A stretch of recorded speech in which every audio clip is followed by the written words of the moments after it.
You're watching News Now live on TV360 Nigeria. I am Fidelia Aguncha. 5 people have been killed after an accident involving a car and a bus on the Shagamu-Abeokuta Expressway. The spokesperson of the Traffic Compliance and Enforcement Corps in Ogun State, Babatunde Akinbiyi, also says 2 others were injured in the accident. Akinbiyi says the accident was caused by speeding, which made the driver of the bus lose control. He says evidence suggests the driver veered into the opposite lane and collided with a Subaru car, which was inbound Abeokuta. President Muhammadu Buhari is expected to visit anti-insurgency troops on Wednesday. A statement from his office says the president has cancelled a trip to Benin, Edo State, and will instead visit Maiduguri, capital of Borno State. His planned visit comes days after the military confirmed some soldiers were killed by Boko Haram militants in a surprise attack in Mitele in the northeastern state. The president will also attend to an army conference in the state. Meanwhile, his party, the All Progressives Congress, is denying the allegation from the People's Democratic Party that it has diverted military funds to finance the 2019 election campaigns. The presidential candidate of the PDP, Atiku Abubakar, commented on the death of soldiers in Boko Haram attacks, while his party alleged that Mansur Dan Ali, Minister of Defense, diverted funds for the military to the APC campaign. But APC spokesperson Lanre Issa Onilu says the comment of the PDP is callous and insensitive to the families and dependents of the late soldiers. President Muhammadu Buhari has approved an enhanced salary structure for officers of the Nigerian Police Force. The president gave the approval at a meeting with members of the Police Service Commission at the Aso Villa. He also assured them of his commitment to improving the working condition of the police force. While after the meeting, a commissioner in the Police Service Commission, retired Justice Clara Ogumbiyi, briefed journalists on other issues discussed at the meeting. We are here purposely on behalf of the Police Service Commission to appreciate His Excellency, the President of the Federal Republic of Nigeria, for seeing it necessary to enhance the welfare of the police. We need the welfare of the police to be enhanced because the idea of security in our nation has become a problem, and the police should be encouraged in order to see that all eyes are on them, and the entire populace of this country would want the police to perform to the maximum and optimum. And that's the main reason why we are here, that the police needs to be encouraged. The police is a friend of the people, and the people want to see more and expect more in the police force. To enhance in their emolument generally, and to see that things are improved, not only in terms of salaries and allowances, but in terms of seeing that infrastructure is being improved, their working conditions, the training expected of the police. We visited in our recent retreat. We were in Enugu, and we saw that a lot of the training facilities are in deplorable position. Many of the various institutions have not held any training because of lack of funds, and we would want to see that our police are properly trained and our police would be able to match up to any police force anywhere in the world. And this is one of the reasons why we think we need to encourage the government to do that. And the president is doing the same in the right direction. And during our retreat recently, we emphasized the need for the Police Service Commission to have a retreat with the police force in order to see to the synergy of enhancing the effectiveness of the performance of the police force in our country. The Inspector General of Police, Ibrahim Idris, also briefed reporters after the meeting. He explained the activities of the police to ensure credible elections in 2019. We are looking at improving not only the salary, but even the training and other aspects of the policing, which is very, very important. And I think these are things that we've been struggling for a long time. And I think by the grace of God, gradually we are getting to appreciate some of this improvement that is going to happen in our policing. If you have observed, we We have gone around the country. We have conducted several by-elections, which obviously prepare us to face the main challenge next year. And I'm assuring all Nigerians that Nigerian police force are going to do their best in ensuring that we have a free, credible election by next year. Well, ahead of that election, the presidential candidate of the Advanced Nigeria Democratic Party, Yusuf Ogbaje, has been speaking on solutions to leadership crisis in the country.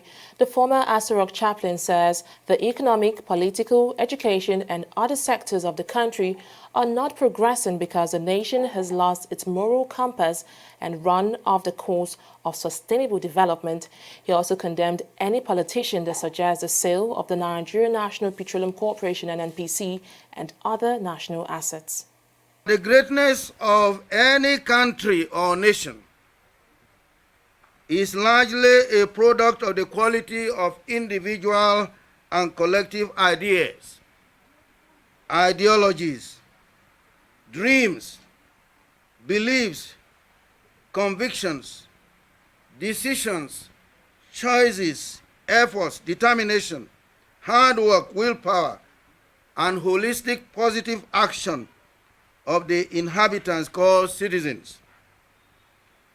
These people are usually driven, inspired, compelled, and propelled by their faith, intellectual persuasions arising from their daily encounter with multifaceted realities of life.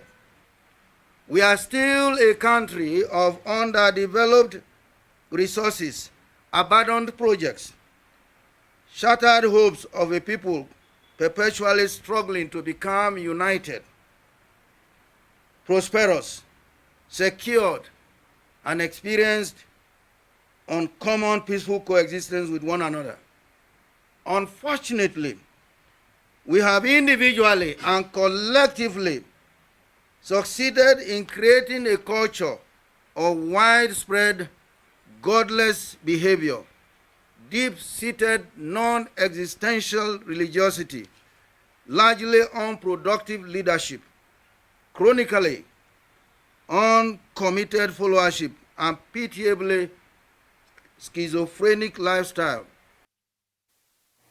In Osun State, the winner of the recent governorship election and candidate of the All Progressives Congress, Boyega Oyetola, has been sworn in as governor. Oyetola officially took over from Rauf Arigbeshola in Osogbo, the state capital, after he was sworn in by the Chief Judge of the state on Tuesday. The Independent National Electoral Commission (INEC) had declared Oyetola winner of the governorship election in September. Oyetola garnered 255,505 votes to defeat his main rival Ademola Adeleke of the PDP, who polled 255,023 votes. Adeleke is currently contesting the result of that election in court. Moving on, the Nigerian Senate has passed 7 bills that were initially sent to the Clerk of the National Assembly for onward transmission to President Muhammadu Buhari. The bills are Nigerian Aeronautical Search and Rescue Bill 2018, Climate Change Bill 2018, Chartered Institute of Pension Practitioner of Nigeria Bill 2018, and Chartered Institute of Training and Development of Nigeria Bill 2018. Others are National Institute of Credit Administration Bill 2018, Digital Rights and Freedom Bill 2018, and Nigerian Film Corporation Bill 2018. The Senate leader Ahmed Lawan explained that after critical examination of the bills, the Directorate of Legal Services of the National Assembly observed some fundamental issues which required fresh legislative action on some clauses in the bill. Well, the lawmakers have also suspended the confirmation of Olanipekun Olukoyede as the Secretary of the Economic and Financial Crimes Commission, EFCC. The decision to step down the confirmation comes after a member of the Senate Committee on Anti-Corruption and Financial Crimes, Issa Mesau, accused committee members of preparing a report without the consent of others, while the chairman of the committee, Chukwuka Utazi, read out the report of the committee where he stated that Olukoyede possessed integrity and competence to perform the duties which he is nominated.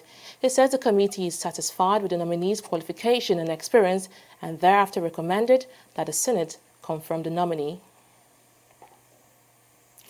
Ekiti State Governor Kayode Fayemi has been explaining his plans for the state's education sector.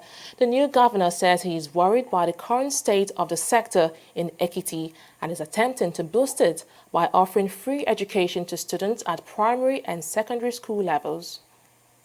You know, we do have a tradition of being the intellectual capital of this country, but we seem to have lost that edge lately. So we are doing all we can to reposition the sector, particularly the basic and the tertiary sectors of our education.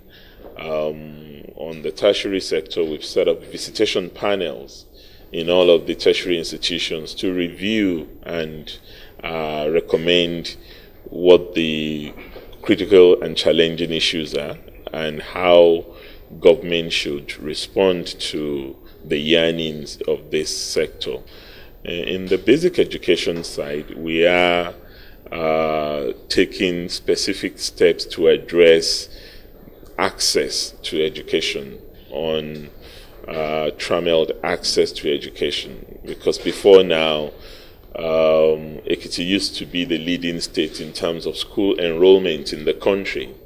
But the latest figures we have received from UBEC makes it clear that we are lagging far behind now. We have moved from about 96% enrollment in the entire country to about 45%, meaning about 55% of our school-age children are out of school. That is unacceptable in a place like Ekiti. And we need to find out what has happened between 2014 and 2018, leading to these very, very appalling figures in terms of school enrollment. And one of the very first things we're doing to increase enrollment is to make sure that all fees and levies that are put on the primary and secondary sector are removed. So we have removed that. We have returned free education, compulsory and qualitative education to our basic education sector. Well, the incidence of dropout from school has led a non-governmental organization in Nigeria to inspire the confidence of some internally displaced persons in Wasa, Abuja camp. The managing director of the foundation, Amen Okorocha, says the organization wants to help young Nigerians get back to school. He also says his organization is awarding scholarship to 5 IDPs in Wasa camp as a proof of commitment. This program is going to be running over the course of the next month. Just as I said, from here, next week we'll be going to Benue. We have a plan to go to Benue IDP camp to take another 5 children off the streets and give them education for free from their GS1 to SS3 and down to their university level. So we are urging the general public, come be a part of this campaign. We are not saying give us money, but just pick a child, your neighbor off the street, give them education, then you're part of the READ campaign. We are saying find someone that does not have anything and help them. You're part of this READ campaign. My father told me that he didn't have money that would change me school. I'm going to school in Madala. My father told me that let me go out in that school, that he didn't have 5,000 to give the teacher. I'll go and give the headmistress that let me go back to his school. Kuma, the headmistress will tell me that the money is not complete. My father told me that he will not give me anything again. Since that they come, I'm very happy because they are blessing us. They used to give us something we used to eat. Some people that they didn't have, they are getting it for you people place. We say thank you. Well, we will bring you more stories after this break. Don't go away. In the last 3 years, we have built a multi-purpose centre, which is the envy of all in our constituency. And I can tell you that the people who are living there are already enjoying it. Guy, do you think what this man just said is true? See, I seriously doubt. I'm sure it's one of those their silly lies. Wait, do you know there's a way to find out if these things he's saying is true or not? This is the Construct app. It gives people like us a sure way to track implementation of constituency projects. It gives valid and verified information on location of projects, amounts allocated, amount funded, the level of job done, and even the profiles of concerned legislators. you and I can post directly on this app. Are you serious? This is the Go-To app. If you want to know how our Commonwealth is being expanded by the government. Wow. Let's even see if what this man said is true. Show me. The Construct app is developed by Other People Nigeria with support from USAID and is available on both Google Play Store and Apple Store. And it's true. Of course, I told you.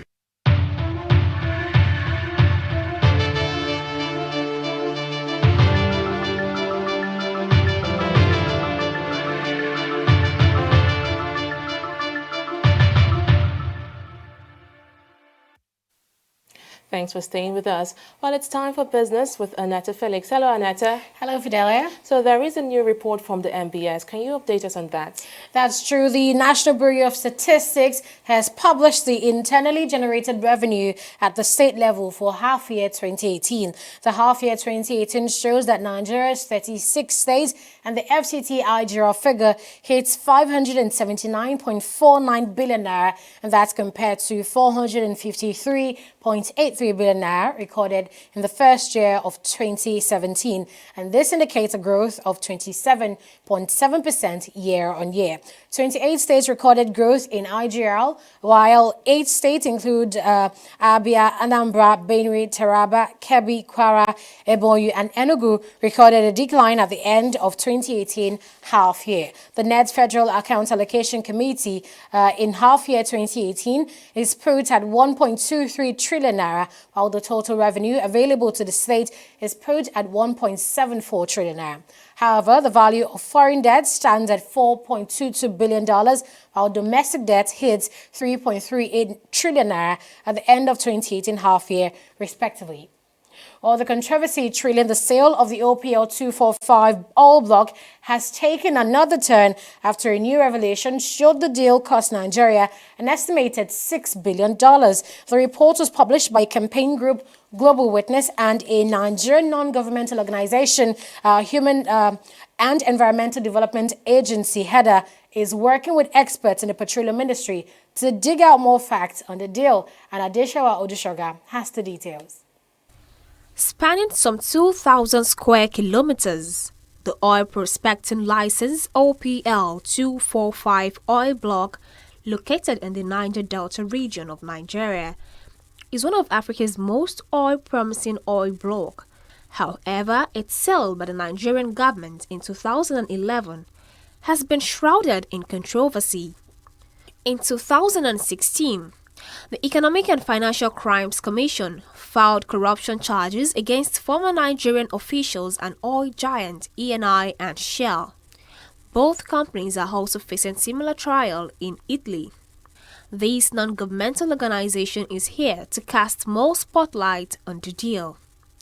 President Resources for Development Consulting, Don Hubert, begins the briefing by giving an economic analysis of the deal. I mentioned that Shell had produced this document in 2009, assessing the value of the block, and the first thing we did was we tried to benchmark ourselves against the Shell valuation. It was never going to be a perfect fit because much of the information was not available in this one document, but our benchmarking exercise got us to within 3.5%. So it gives us a very high degree of confidence in the nature of our analysis and in essentially our sense that we pretty much understand the concept of the project the same way that Shell did. Let me say, before I turn to the description of the current fiscal terms, that we strongly believe that our valuation of OPL 245 is, if anything, an underestimate. And we believe that for two reasons. First, the exploration prospects for OPL 245 are very good, and the company's documents say this. So we have used the publicly available figure of 560 million barrels of recoverable oil as the base case for our analysis, but we believe that there is a high likelihood that more oil will be found and that the block will be richer than we have indicated. If we look at these three different sets of fiscal terms, we see that in the 2003 contract, the government doesn't receive a royalty because the water depth for OPL is too deep. They do receive a production tax, and they receive a share of profit oil. Under the 2005 terms, a royalty is added, so the government has three sources of revenue: a royalty, petroleum profits tax, and a share of profit oil.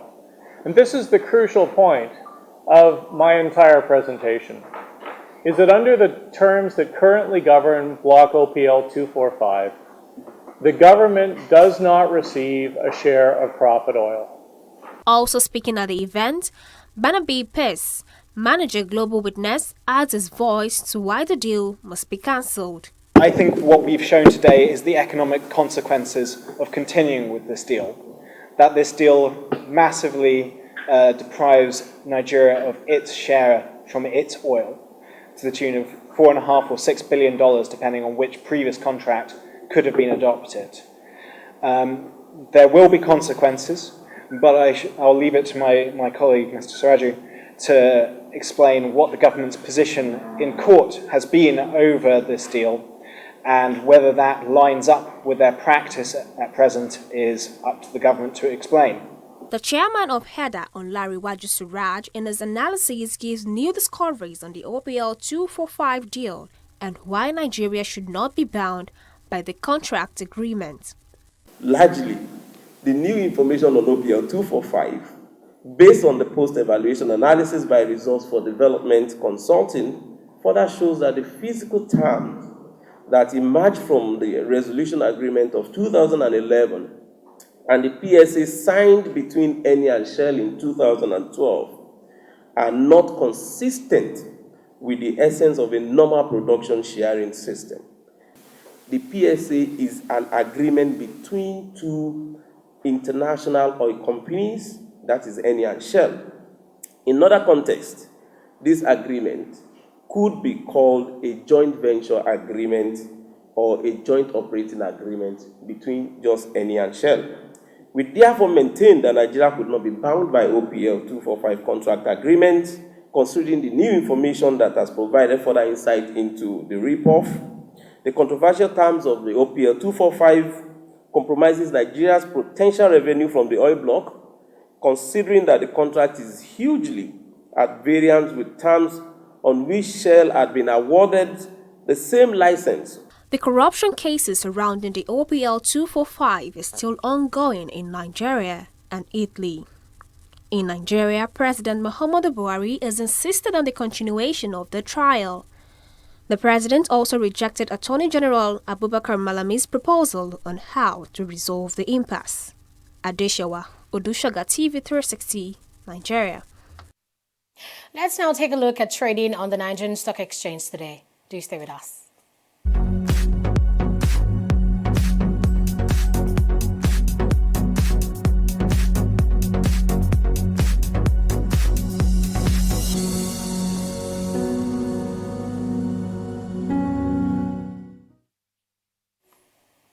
Trading isn't getting better on the floor of the Nigerian Stock Exchange as it opened the week with a 0.46% decline in the all-share index, which is now declining further by minus 1.14% to close at 31,173.71 basis points, while the market capitalization is slipping to close at 11.380 trillion naira.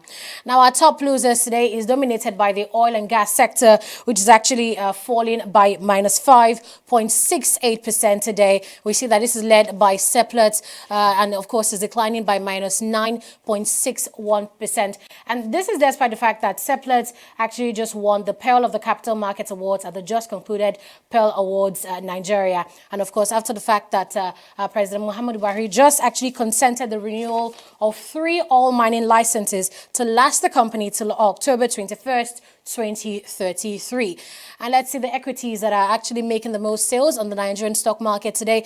Better Glass Nigeria PLC, Nestle, CAP PLC, and Cadbury, which actually increasing by 9.98%, 0.34%, 9.39%, and 5.98% respectively. And for our top traders, we see that Cement Company of Northern Nigeria is making the list, as well as Axis Bank, Transcorp, and UBA. We see that the total number of shares traded today, the total volume is 182.228 million naira, over 2 billion naira actually exchanged hands today in 3,121 deals. Now, on the foreign markets, we see that FTSE is slipping further to decline at 0.19%. The Dow Jones is actually going down as well to end at 0.21%. And the stocks in Asia is actually looking up as Nikkei is increasing by 0.64%. That's all from here, Fidelia. Netta, it seems the Nigerian Stock Exchange is not making any progress. It keeps falling, and I think it will not, end the year as good as it started from what we can see right here in the markets. Indeed, and a very bad way to start the end of the month of November. Very bad way indeed. Well, still to come is news from Zimbabwe, where the main opposition party is under fire for post-election protest, which claims the life of 7 people. Well, more details after this break. Stay with us. Corruption not in my country. It's about the files your secretary presented to me regarding the company's salary. Yes, the figures don't seem to add up. I suspect there's some form of a discrepancy. Precisely, sir. Keep the figures that way. That's fraudulent, sir. That's my money. I'm sorry, sir. I can't do that, sir. See how padded your cheeks are. Are you telling me you cannot pad up figures? Sir, padding is against best auditing practices, and it's a form of corruption. It's true. Accountant. You were testing. Thank you, sir. That's it. Macaulay. Yes, sir. You are fired. Yeah. Fine, sir. Rather than watch corruption grow under my watch. Padding is a form of corruption and not in my country, sir. Corruption not in my country. Stop corruption now. Zimbabwe's losing presidential candidate Nelson Chamisa has told the Commission of Inquiry that he wasn't behind the August 1 violence that claimed the lives of 6 people. Critics of Chamisa say that he and fellow opposition officials urged protesters to take to the streets 2 days after polls by insisting that the MDC had won the election and telling supporters to defend their vote. Chamisa was flanked by his lawyer, Tabani Mbofu, who also represented him during the election petition in August. The MDC Alliance leader denied that he or his party incited the violence which led to the death of 6 people during an army crackdown. Chimisa's party has said it will hold peaceful protests on Thursday over growing economic hardships. Well, Ethiopia's Prime Minister has met with members of 81 opposition parties to discuss ways of reforming the electoral system. Abiy Ahmed has turned national politics on its head since coming to power in April by welcoming back exiled opposition and separatist groups, releasing prisoners and appointing a formerly jailed rebel as head of the election board. The meeting focused on highlighting the reforms required to ensure the upcoming election is free and fair, and the shared responsibilities of all, his office said on Twitter. Well, there was no immediate comment from any of the opposition groups. Abiy's ruling EPRDF coalition has been in power in Ethiopia, a major Western ally in an unstable region since 1991. The grouping and its affiliated parties currently hold all the seats in parliament. And in sports now, Manchester United manager Jose Mourinho wants his underperforming side to take the game to young boys straight from kickoff when they face the Swiss club in the Champions League at Old Trafford. Mourinho slammed United after their after their uninspiring goalless draw with Crystal Palace last weekend, accusing his players of lacking heart. The players were booed off the field by their own fans at Old Trafford following a result that left them with 7th in the table, well adrift of the qualifying positions for next season's Champions League. He wants that a repeat display against young boys would leave United needing to go to Spain and beat Valencia in their final Group H game if they were to remain involved in the competition. Well, Real Madrid coach Santiago Solari has defended captain Sergio Ramos after claims he gave an irregular doping sample after the Champions League final win over Juventus in 2017. German magazine Der Spiegel had reported that Ramos failed to declare he had taken a banned drug ahead of the final in Cardiff, where Real beat Juventus 4-1, but Solaris insists Sergio Ramos is an honest man. Well, that's where we draw the curtains on tonight's bulletin. Well, you can watch this program and many more on our website at TV360 Nigeria and also on our YouTube channel at TV360 Nigeria. I am Fidelia Aguncha. Thank you so much for watching. Bye for now.